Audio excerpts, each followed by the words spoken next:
to my channel, Bake Cuisine.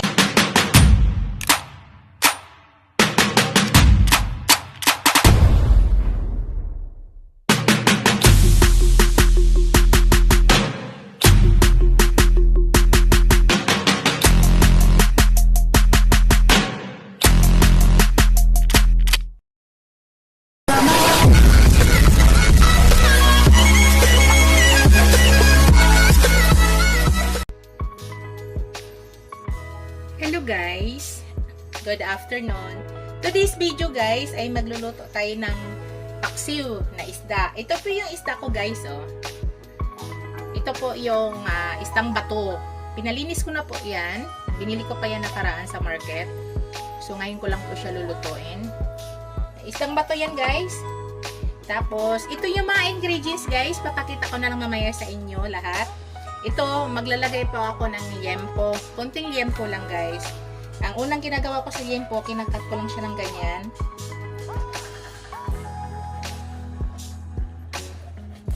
Ito po yung mga ingredients guys. Pakita ko na lang lahat sa inyo ha. Kinakat ko yung ganyang liempo. Yan. Actually, nalinis ko na yung lahat kaya pati itong mga ihalo nating mga panahog ay linis na po lahat. Tapos ilalagay natin dito guys. Kita ba nyo guys? Yan. Ilagay natin dito. Ipailalim natin siya. Parang ilalagay natin sa pinakailalim. Yan. Tapos, ito yung ating bawang. At saka yung ating luya. Dikdikin ko lang guys. Ginaganyan ko lang siya. Tapos, pailalim din natin. Para yung lasa, tapos ang iba dyan, ibabaw natin. Dinidikdik ko lang yung bawang, hindi ko na siya ni-slice.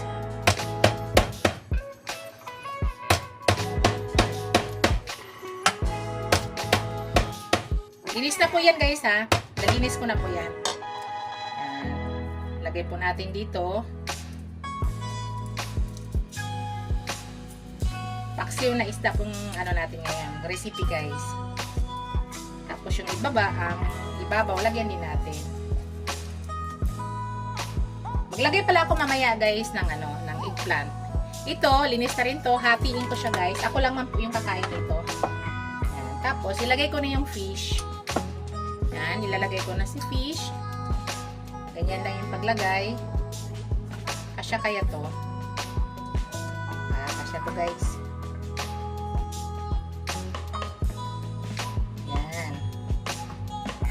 Lagay na yung fish. Pagkatapos, natin. Sorry guys.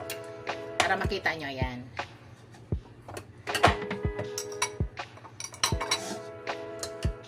Tapos yung ibang bawang, kita nyo naman, di ba? Ilagay na natin yung ibang bawang at saka yung luya sa ibabaw. Yan. Ayusin nyo ng pag-file guys, ha.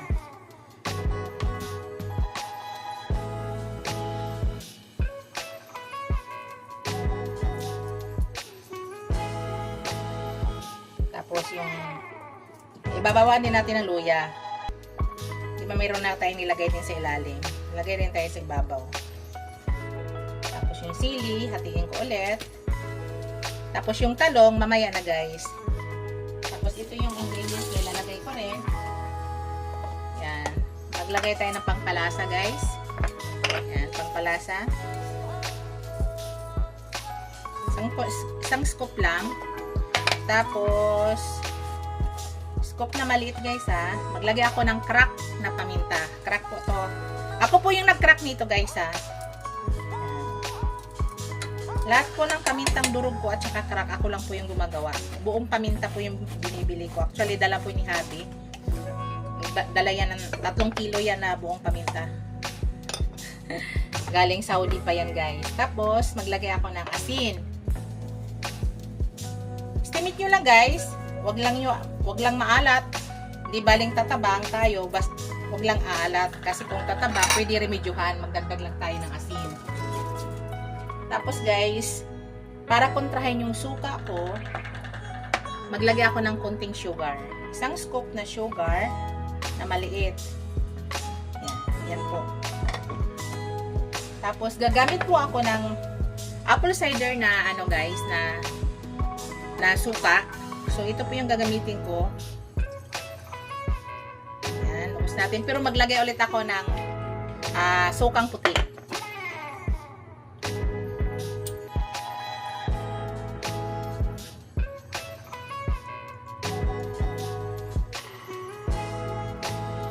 Gusto ba niyo sa paksiw guys ay maasim talaga? Sa akin, gusto kong maasim pero hindi talagang asim-asim. Yung tama lang po. Ay ko rin na sobrang asim. That's why naglagay po ako ng apple cider. Hindi po puro white suka. Yan. Kaya yung ginawa ko, nilagyan ko siya ng konting sugar. So maglagay tayo ng konting tubig guys. Konti lang. So, yan. Tapos, isa lang na po natin, guys. Lagay na po natin sa, lulutuin na po natin, guys. Sinihan na natin, guys.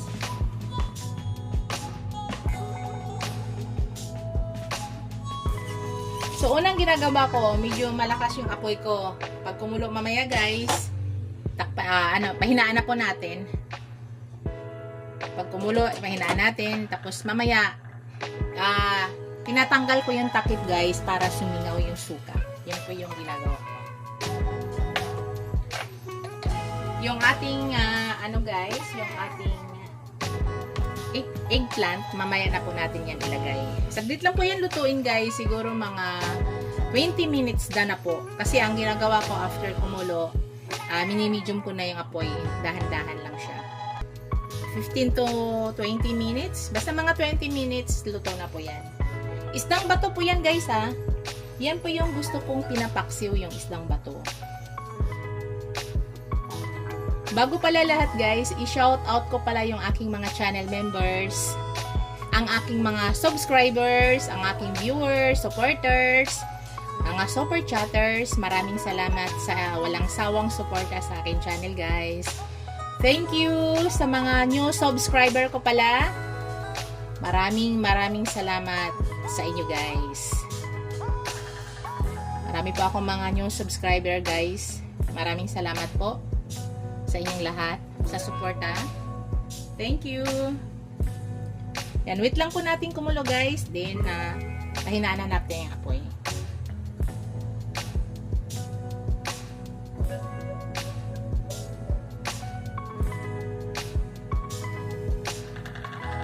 Hello guys, kumulo na po siya. Tingnan nyo guys, kumulo na. Kita niya, kumulo na po. So, i-medium na natin apoy guys. Naka-medium na siya. Naiwan pa pala akong bawang guys. Lagay natin. May bawang pa akong naiwan.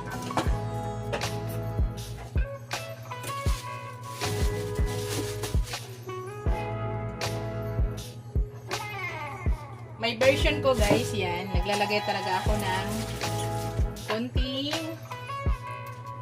taba or liempo ng baboy.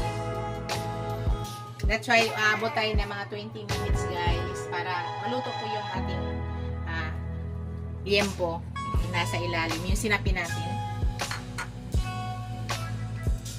Yan po yung technique ko guys.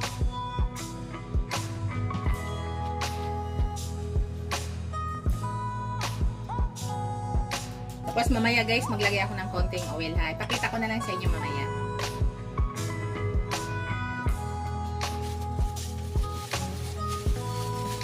Thank you sa mga suporta nyo guys. Huwag kayo mag-alala. Kasi lahat po ay binabalikan ko. Isa-isa ko po yan binabalikan lahat. Hindi man mabalikan agad. Mga kinabukasan. Basta binabalikan ko po lahat. Basta magbakas lang kayo guys. Para minsan kasi kung hindi ko kabisado masyado yung channel nyo, bukod dun sa ibang kabisado ko na. Maraming salamat sa walang sawang suporta.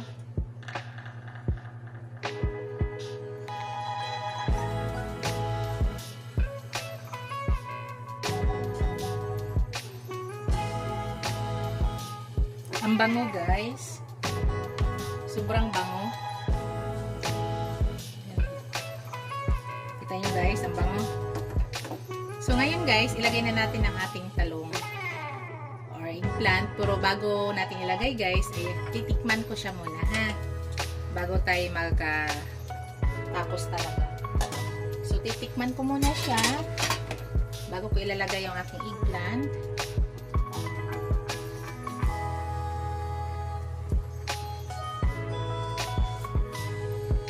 Wow, sarap guys. Medyo maasim, matamis-tamis kaunti, at saka may anghang kaunti. Sarap guys, promise. Yan lang po yung estimate ko sa aking pagtimpla guys. Naglagay po kayo ng konting sugar. Pag kayo po ay magpaksiyo, ilagay na po natin ating eggplant. Paibabaw lang natin guys. Pag kayo po nagpaksiyo, para kontrahin yung suka na hindi yung masyado ay maglagay po kayo ng sugar. Pangontra po yan guys. Sugar. Yan. So ngayon guys, maglagay ako ng konting olive oil. Kung wala kayong olive oil guys, kahit ordinaryong oil lang, okay na po yan. Sinukat ko guys, 1 kutsara para hindi ako sumobra. Kahit ordinaryong oil guys, pwede po yan. Sa akin, olive po nilagay ko. Ako lang po kasing kakain yan guys. Pagdating talaga ng paksiw na isda at saka ganyan isda, ako lang po yung kumakain. Hindi naman tayo pwede makisabay sa gusto ng ating mga anak. Ay tayo ay tumatanda na.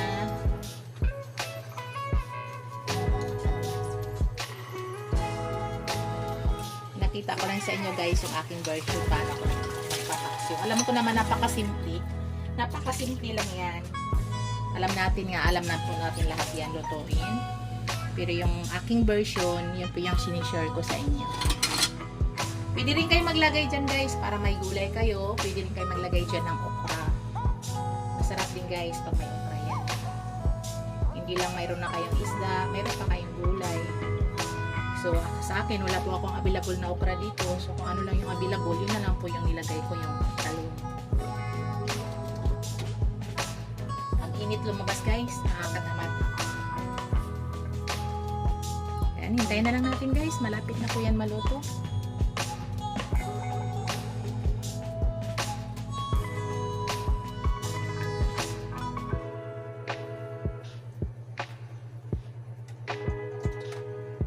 Kayo ba guys, ano ba yung luto nyo ngayong lunch?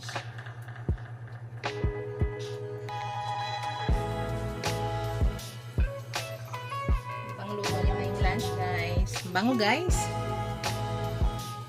So wait na lang natin guys, siguro mga 2 minutes na po tayo. Mahina lang po yung apoy niyan guys ha. Ayun na.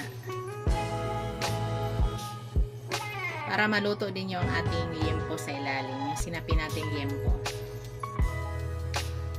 So mayroon na tayong meat, mayroon na tayong fish, mayroon na tayong gulay, diba? So, napakasimple lang yan guys. Kaya siya umanghang guys dahil yung ating sili ay aking hinati. Pero kung ayaw naman yung maanghang guys, wag po nyo hatiin yung sili. Saka naglagay po ako ng durog na paminta. Yung durog na paminta guys, maanghang yan kasi wala talagang halo. Pure po yun. So, ako kasi pag tuwing umuwi yung aking hubby from Saudi, dinadalhan po talaga ako ng mga maraming mga spices. Tsaka yun, dinadala na ako ng, yun nakaraan, nagdala siya ng 3 kilos na na buong paminta. So, ang ginagawa ko lang, bine-blend ko lang yan guys, kung gusto ko durog na durog, yung pino, at saka yung crack lang. So, yan, in-stock ko lang po yan dyan. Lahat po ng mga spices ko guys, hindi po ako namimili niyan. Lahat po galing po kay hubby. Siya po yung namimili sa akin sa pangkusina. Kahit yung mga kaldero, itong mga kaldero na to guys, maraming set po to. Stainless po to guys. Ito, ang ganda nito. Kasi kahit ito sobrang init, itong kaldero na to, init yan masyado kasi stainless. Pero dito, wala. Kayang-kaya mo siya i-hold na wala siyang cup holder. So, maraming set po yan. Kaya si hubby po lahat ng bumibili niyan. Lahat po ng mga gamit ko pang kitchen. Kaya thank you so much sa aking mahal na asawa. Siya po yung mahilig mamili. Ganun yung asawa ko kahit saan po siyang lugar, saan siyang bansa, namimili po yan. Lahat ng mga kahit mga plato ko guys, kutsara, tinidor, mga kutsilyo, siya po yung namimili, promise guys. Siya po yung namimili, hindi po ako. Baliktad po, no? Siya po yung mahilig mamimili mga plato. Ganyan yung aking asawa. Ayan, malapit na. 1 minute na lang guys, luto na po. Ayan, no? Wow, sarap. Luto na pa rin yung eggplant natin. Luto na pa yung eggplant natin. Buksan na natin guys para sumingaw yung ating medyo sisingaw yung chemical. Ayan.